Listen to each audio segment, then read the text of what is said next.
Okay, we just got done playing Glass Road from Uwe Rosenberg. That's definitely a different game.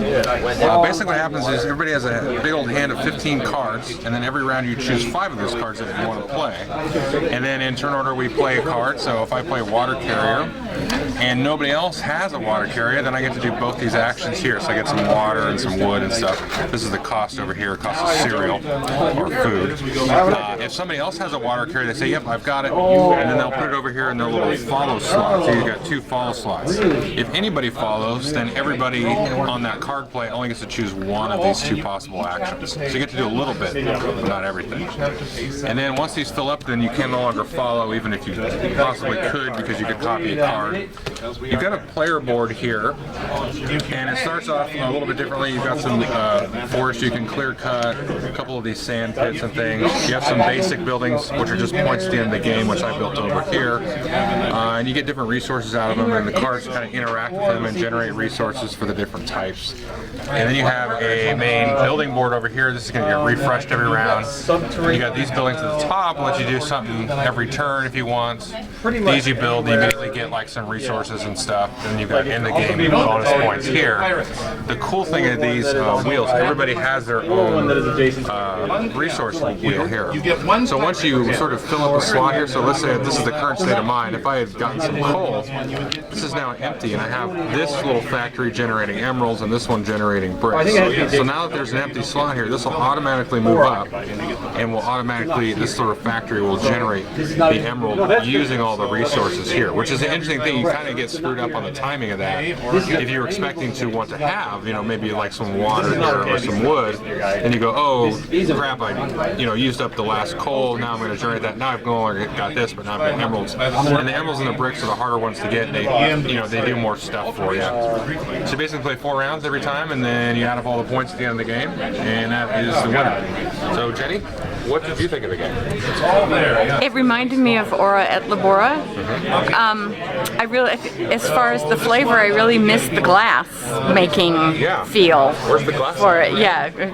There's sand, there's water, but Oh, the emeralds is glass? Yeah, emeralds is glass. Oh, okay, that makes sense. You'll see him soon. No, that makes sense. Still, I didn't feel like I was doing much to make glass. Yeah.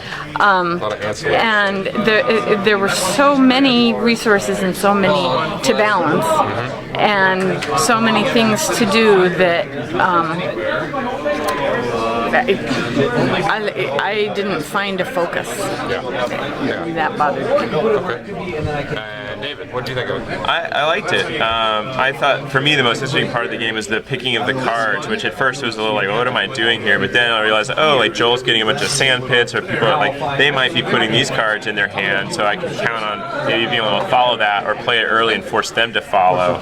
So that was kind of fun, putting together those cards and planning your move. I didn't feel like it was too punishing. Like sometimes I made errors, or like things didn't go according to plan. Like the dials can catch you off guard. Like, oh, gee, I just lost something that it's kind of hard to plan that. But I felt like it wasn't so punishing that you couldn't still find things to do. And like the game length isn't too long, which that was really appealing to me. So I would play it again.